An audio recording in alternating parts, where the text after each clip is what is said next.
Film की शुरुआत 1943 में होती है, जब द्वितीय विश्व युद्ध के दौरान यूनाइटेड किंगडम काफी संघर्ष में था। लेफ्टिनेंट कमांडर यूएन मोंटेग्यू, जो एक यहूदी वकील है, एक पार्टी आयोजित करते हैं और अपने टोस्ट के दौरान घोषणा करते हैं कि वे वकालत से कुछ समय के लिए ब्रेक ले रहे हैं, क्योंकि उन्हें 20 कमेटी का नौसैनिक प्रतिनिधि नियुक्त किया गया है। यूएन अपनी पत्नी आइरिस बताते हैं कि वह और उनके बच्चे सुरक्षित रहने के लिए अमेरिका जा रहे हैं। इस बीच एक सिनेमा में ब्रिटिश इंटेलिजेंस एजेंट चार्ल्स टोलमोंडेली अपनी सीट लेने जाते हैं। तभी वह अपनी सहयोगी जीन को देखते हैं, जिससे वे काफी समय से आकर्षित है। वह उससे बात करने की कोशिश करते हैं, लेकिन वह किसी का इंतजार कर रही होती है और ज्यादा रुचि नहीं दिखाती। जब उसका डेट, एक अमेरिकी सैनिक, उसकी बगल वाली सीट पर आता है तो चार्ल्स चुप हो जाते हैं। पार्टी के बाद आइरिस यूएन से कहती है कि उन्हें जाना ही होगा, क्योंकि उनका पूरा परिवार यहूदी है और अगर इंग्लैंड पर हमला होता है तो वे खतरे में होंगे। हेस्टर, जो यूएन की वफादार सचिव है, आइरिस को विदा कहती है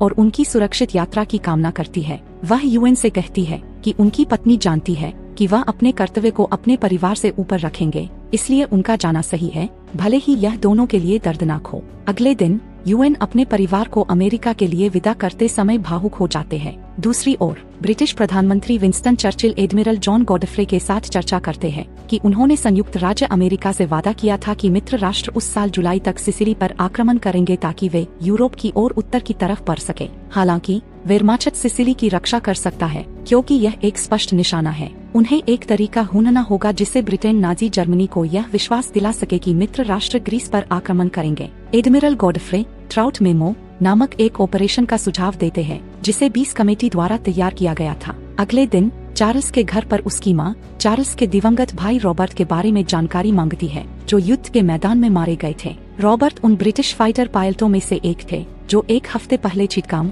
बंगाल में युद्ध के दौरान मारे गए थे। सेना को उनका शरीर वापस लाने में मुश्किलें आई, क्योंकि वह एक्शन के दौरान मारे गए थे। फिर भी चार्ल्स अपनी मां को आश्वासन देता है कि वह किसी तरह अपने भाई का शरीर वापस लाने का तरीका खोज लेगा। 20 कमेटी की एक बैठक आयोजित की जाती है, जहां एडमिरल गॉडफ्रे कमेटी को बताते हैं कि ब्रिटेन को नाजी जर्मनी को यह विश्वास दिलाना होगा कि मित्र राष्ट्र ग्रीस पर आक्रमण करेंगे। चार्ल्स ट्राउट मेमो से एक ऑपरेशन का प्रस्ताव रखते हैं, जिसे उन्होंने ऑपरेशन ट्रोजन हॉर्स नाम दिया, जिसमें एक शव को झूठी जानकारियों के साथ किनारे पर बहाकर लाना शामिल था। हालांकि गॉडफ्रे को इस पर शक था, लेकिन वह यूएन और चार्ल्स को उनके सहायक लेफ्टिनेंट कमांडर इयान फ्लेमिंग के साथ ऑपरेशन की योजना बनाने की अनुमति देते हैं। बैठक के बाद चार्ल्स, यूएन और इयान एक खाली कार्यालय में जाते हैं। इयान बताते हैं कि 20 कमेटी ने उन्हें इसे उनके मुख्यालय के रूप में इस्तेमाल करने के लिए दिया है। उनका पहला काम उस शव को प्राप्त करना था जिसे वे इस मिशन के लिए इस्तेमाल करेंगे। इस दौरान हेस्टर ऑफिस की तैयारी करती है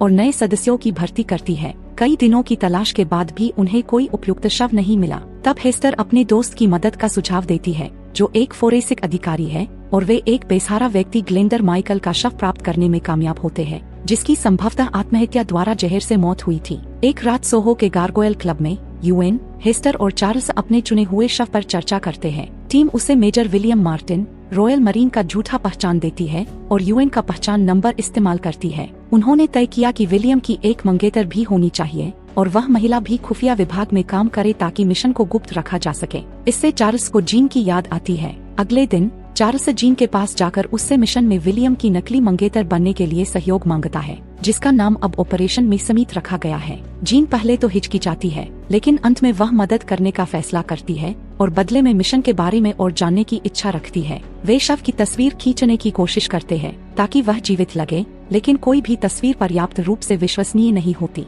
उस रात यूएन, हेस्टर, चार्ल्स और जीन बार में जाते हैं ताकि विलियम जैसा दिखने वाला कोई व्यक्ति मिले जिसकी तस्वीरें ली जा सके। वे विलियम की पृष्ठभूमि की कहानी के लिए विचार मंथन जारी रखते हैं। यूएन विलियम और उसकी मंगेतर पाम के मिलने और प्यार में पड़ने की एक रोमांटिक कहानी तैयार करता है। अचानक एक अमेरिकी सैनिक उनकी टेबल पर जीन के बुलावे पर आता है और वे यह देखकर चौंक जाते हैं कि वह विलियम जैसा दिखता है। ऑपरेशन को गुप्त रखने के लिए वे दावा करते हैं कि उन्हें इंटरव्यू और कुछ तस्वीरों के लिए ऐसे ही एक अमेरिकी सैनिक की जरूरत है, जिससे वह सहमत हो जाता है। उस रात यूएन जीन को उसके घर वापस छोड़ते हैं और इस दौरान वे पाम और विलियम की परफेक्ट लव स्टोरी की योजना बनाते हैं। वे दोनों खुद को विलियम और पाम में पाते हैं। 2 महीने बीत जाते हैं, लेकिन ऑपरेशन को आगे बढ़ाना अभी बाकी है। जीन तस्वीरों में मदद के लिए किसी को लाने की पेशकश करती है और यूएन उसे वहां ले जाने का प्रस्ताव करता है। जब वे जा रहे होते हैं, चार्ल्स पूछता है कि महिला कर्मचारी किस बारे में बातें कर रही है, तो उन्हें बताया जाता है कि यूएन और जीन एक दूसरे के साथ औपचारिक संबोधन का इस्तेमाल नहीं करते हैं, जो कि चार्ल्स को भी नोटिस होता है। बाद में चार्ल्स को एडमिरल गॉडफ्रे के ऑफिस में बुलाया जाता है, जहां वह मिशन की सफल तैयारी के बारे में अपडेट देते हैं। गॉडफ्रे को शक होता है कि यूएन का भाई इवर रूस के लिए जासूसी कर रहा है। एडमिरल गॉडफ्रे चार्ल्स को यूएन मोंटेग्यू पर जासूसी करने के लिए रिश्वत देते हैं। बदले में गॉडफ्रे चार्ल्स के भाई के अवशेषों को ढूंढने और लौटाने का वादा करते हैं। चार्ल्स अनिच्छा से इस पर सहमत हो जाता है। जल्द ही चार्ल्स और यूएन जीन के बारे में बात करते हैं कि कैसे वह मिशन में अधिक से अधिक शामिल होती जा रही है। यूएन पहले तो इसे नकारता है, लेकिन फिर विस्तार से समझाता है। तभी मुर्दाघर से खबर आती है कि ग्लेंडर माइकल, जिन्हें अब विलियम के रूप में पहचाना गया है, की बहन उनका शव लेने आई है। अस्पताल के स्टाफ ने उसे उनके वर्तमान ठिकाने के बारे में बताया था और वह अपने भाई को एक सम्मानजनक अंतिम संस्कार देना चाहती है। यह जानकर यूएन और चार्ल्स को लगता है कि यह उनके मिशन में रुकावट डाल सकता है। वे उसे समझाते हैं कि ग्लेंडर एक टॉप सीक्रेट मिशन पर है और उनकी सेवा उन्हें एक हीरो बना देगी। वे उसे रिश्वत देने की कोशिश करते हैं, लेकिन इससे वह नाराज हो जाती है और ऑफिस छोड़कर चली जाती है। चर्चिल की मंजूरी मिलने के बाद वे मिशन को जल्दी से अंजाम देने का फैसला करते हैं। अगले दिन यूएन स्पेन में स्थित ब्रिटिश एम्बेसी से 2 लोगों की भर्ती करता है। यूएन उन्हें समझाता है कि उन्हें इस मिशन में शामिल करने का कारण यह है कि विलियम का शव बाद में स्पेन के तट पर बहकर आएगा और उनकी भूमिका इस मिशन में महत्वपूर्ण है। उनका काम यह सुनिश्चित करना होगा कि विलियम के शव से निकले पत्र बर्लिन तक पहुंच जाएं। अगले दिन तैयारियां जारी रहती है। जीन वह प्रेम पत्र तैयार करती है जो पाम ने विलियम को लिखे थे और जिन्हें विलियम का शव साथ ले जाएगा। यूएन ब्रिटिश हमले के फर्जी दस्तावेज तैयार करता है ताकि वे अधिक विश्वसनीय लगे। इसी दौरान चार्ल्स उस योजना को अंतिम रूप देता है जिसके तहत शव को पनडुब्बी के जरिए स्पेन के तट पर पहुंचाया जाएगा। जल्द ही वे एडमिरल गॉडफ्रे को पत्रों के बारे में सफलतापूर्वक समझा लेते हैं और अंततः सारी तैयारियां पूरी हो जाती है। अब उन्हें बस 3 दिन बाद होने वाले मिशन के क्रियान्वयन का इंतजार करना था। वे ऑफिस में एक छोटी सी सेलिब्रेशन पार्टी करते हैं, उम्मीद करते हैं कि मिशन सफल होगा। जीन पाम का लिखा हुआ प्रेम पत्र पढ़ती है जिसे उन्होंने तैयार किया था। वे सभी विलियम और पाम की प्रेम कहानी से इतने मोहित हो जाते हैं, भले ही वे जानते हैं कि यह सब मनगढ़ंत है। पार्टी के बाद यूएन जीन को घर छोड़ने जाता है। यूएन जीन के गाल से एक पलक हटा देता है, जिससे जीन थोड़ी असहज हो जाती है और जल्दी से अलविदा कहकर अंदर चली जाती है। अगली रात गॉडफ्रे चार्ल्स से मिलता है। उसे शक होता है कि यूएन का भाई इवर सोवियत संघ का जासूस था जिसने जर्मनी की मदद की थी और वह चाहता है कि चार्ल्स इसकी जांच करे। चार्ल्स कहता है कि वह अपने दोस्त के साथ कभी विश्वासघात नहीं करेगा। अनिच्छा से चार्ल्स गॉडफ्रे को सूचित करता है कि उसे इवर के रूसी जासूस होने का कोई सबूत नहीं मिला है। अगले दिन वे उन पत्रों की तस्वीरें लेते हैं जिन्हें वे भेजने वाले थे। चार्ल्स देखता है कि अधिकारी ने जीन की पलक को कल यूएन द्वारा लिए गए नकली दस्तावेज में डाल दिया है।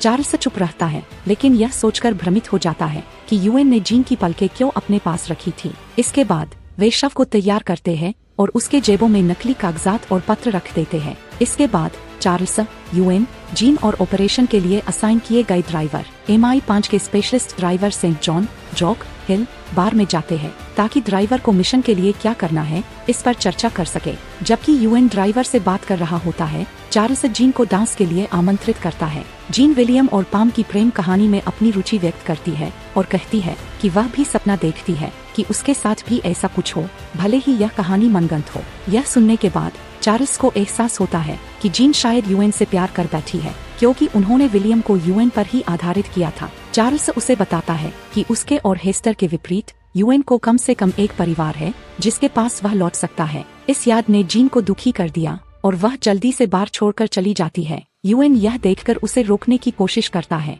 जब वह अंततः जीन के पास पहुंचता है तो जीन उससे कबूल करती है कि कैसे वह विलियम के उस व्यक्तित्व से प्यार कर बैठी थी जो यूएन के भीतर था और इस प्रक्रिया में वह हकीकत को भूल गई थी। उसे यह एहसास नहीं हुआ था कि यूएन का असल जिंदगी में एक परिवार भी है। हालांकि जीन यूएन से कहती है कि वह उसकी चिंता न करे और उसे मिशन के लिए देर हो जाएगी। बाद में जॉक यूएन, चार्ल्स और शव को आरएन पनडुब्बी बेस होली लॉक तक पहुंचाता है। वे शव को पनडुब्बी HMS सर्फ पर लोड करते हैं जिसमें लेफ्टिनेंट बिल जोएल इस ऑपरेशन की कमान संभाल रहे थे। विलियम का शव सौंपने के बाद यूएन तुरंत जीन के घर जाता है और उससे माफी मांगता है। वह स्वीकार करता है कि कहीं न कहीं उसके भी जीन के लिए भावनाएं हैं। वह उसे शुभकामनाएं देता है और दोनों विलियम के मिशन के लिए भी शुभकामनाएं देते हैं। जीन कुछ नहीं कहती, लेकिन उसकी आंखों से आंसू गिरने लगते हैं। यूएन के चले जाने के बाद 2 दिन बीत जाते हैं। 30 अप्रैल की सुबह सर्फ कैडिज की खाड़ी में पहुंचती है और शव को समुद्र में छोड़ देती है। इस दौरान टीम मिशन की सफलता के लिए प्रार्थना करती है।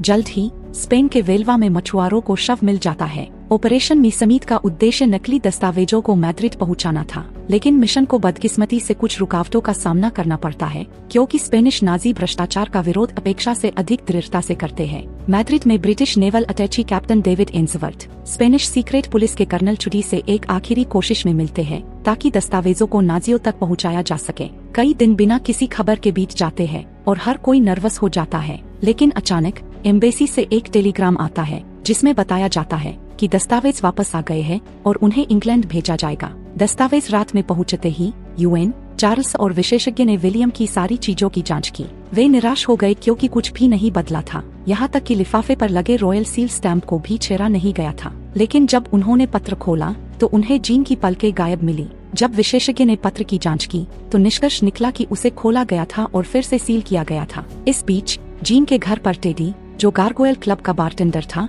उसे धमकाता है। वह दावा करता है कि वह जर्मनी में हिटलर विरोधी साजिश का जासूस है। जीन उसे बताती है कि मेजर विलियम मार्टिन एक छद्म नाम से यात्रा कर रहे हैं, लेकिन गोपनीय जानकारी असली है। टेडी के चले जाने के बाद जीन इस घटना की जानकारी चार्ल्स और यूएन को देती है। उनका मानना है कि नाजी हाई कमांड में इंटेलिजेंस को नियंत्रित करने वाले कर्नल एलेक्सिस वॉन रोन ने जानकारी की पुष्टि के लिए टेडी को भेजा होगा, ताकि वॉन रोन हिटलर को कमजोर कर सके। हालांकि वे अभी तक पूरी तरह से निश्चित नहीं थे। बाहर चार्ल्स आखिरकार जीन के प्रति अपनी भावनाओं को व्यक्त करता है कि वह उसे लंबे समय से पसंद करता था, लेकिन मिशन की खातिर उसने इसे अपने तक ही रखा। वहीं दूसरी तरफ यूएन, जिसके पास एक परिवार था, जीन को आकर्षित करने में व्यस्त था और इस बीच वह इस बात को नजरअंदाज कर गया कि उसका भाई सोवियत संघ का जासूस था। चार्ल्स को शक होता है कि बारटेंडर शायद यूएन के भाई का साथी था और ऑपरेशन मीसमीत की जानकारी जर्मनों तक लीक हो सकती थी। फिर भी अगर टेडी सच कह रहा था तो चिंता की कोई बात नहीं थी। बाद में